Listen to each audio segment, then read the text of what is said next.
Gwaita Chozeni Becky asobodde okubatenga avuddeyo nakole ku mukulu gwa Facebook nasobola okubatenga aweereza obubaka abantu bonna abali South Africa okubatenga abetondera olw'ensonga ezasobola okuba tezagenda bulungi mu kiwandiiko kyasobodde okubatenga ateeka ku Facebook eri abawagizi abali South Africa abategeezezza nti ku lunaku nayina okubatenga mu miitinga n'okubeerako mu kivulu South Africa ennaku z'omwezi nga 6, 7, 12, 13 omwezi guno gwe-11 wabula obuzibu bwasobola okubatenga bugwawo nga tuli mu ntambula nga tugenda South Africa twatuuka ku kisaawe kye bayita OR Tambo Airport ennaku z'omwezi nga 4 November ebitagenda bulungi waliwo olumu gye twalina okubatenga tusula mu woteeri walimu obuzibuzibu waliwo n'obutakwatagana mu lulimi mu mbeera nga besobola okubatenga etambula ku kisaawe ne aba immigrations ku Tambo International Airport ne ku woteeri gye nalina okubatenga nsulamu awo nno mu mbeera eyo bapromota ne basobola okubatenga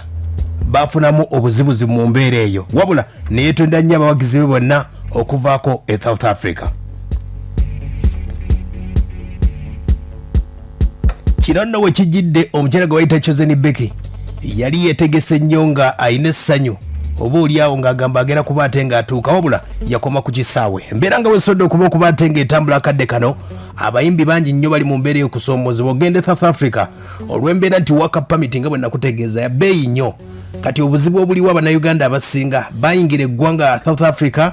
nga tebalina bipapula abasinga bayita ku baasi wansi kati mu mbeera eyo eggwanga lya South Africa bayina abantu aba bayita illegal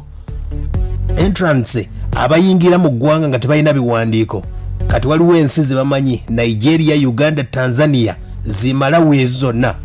kati gwe bakulaba nga passport yo batekonebwangamu nti oba oli JK South Africa mu mbeera eyo balina okubatenga bakubuuza era ng'ebibuuzo bayinza okubatenga basinga okubuuza bakubuuza mulimu ki gw'okola era omuyimbi avudde e Uganda olw'okuba ti abasinga ensonga zino tebazimanyi tebalina ba handlers oba bamanager abatuufu balina bakwano baabwe abayinza okubatenga tebabawabulamu wadde n'akamu mu mbeera international travels ez'enjawulo kati abayimbi bano baba bagenze ku airport bakubuuza mulimu ki gw'okola ng'agamba mwe musician ndi muyimbi ozze mu South Africa kola ki nze kuyimba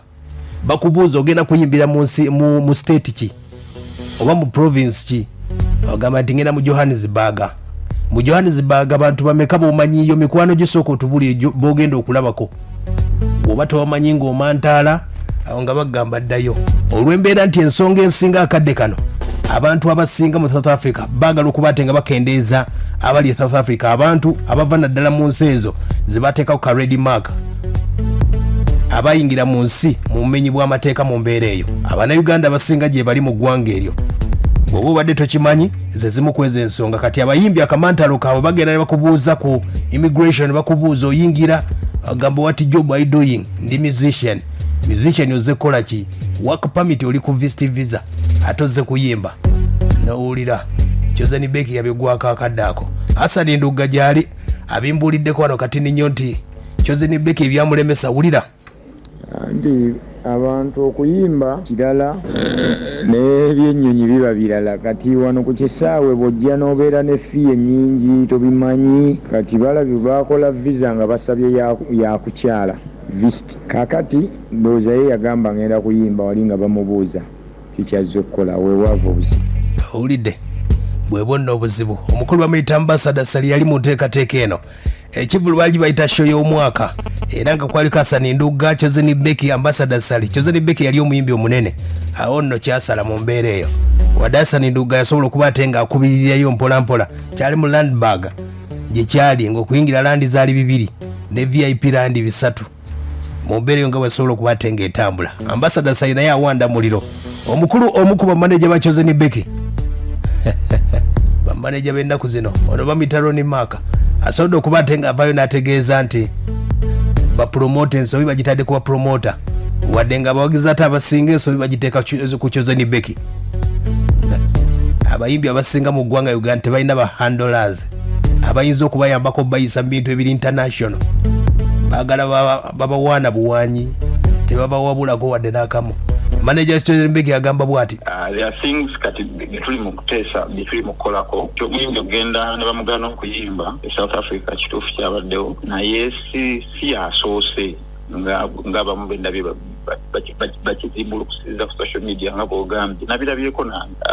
ekyannumye kimu nti they are putting the blame on the artist bablaming artist okuba nti oba tayimbye something like that naye nga ate blame ebeera kuba promoter n'engeri gye bakolamu ebintu because sigwe mulindi gwasoose okugenda ebweru okuyimba mulindi gwe gusoose tegeeza nti abadde yali akikozeko before aba asobola okiddamu n'akikola singa promoter omulala yaba ategese oba nga promoter akoze ebintu mu butuufu bwayo aya basi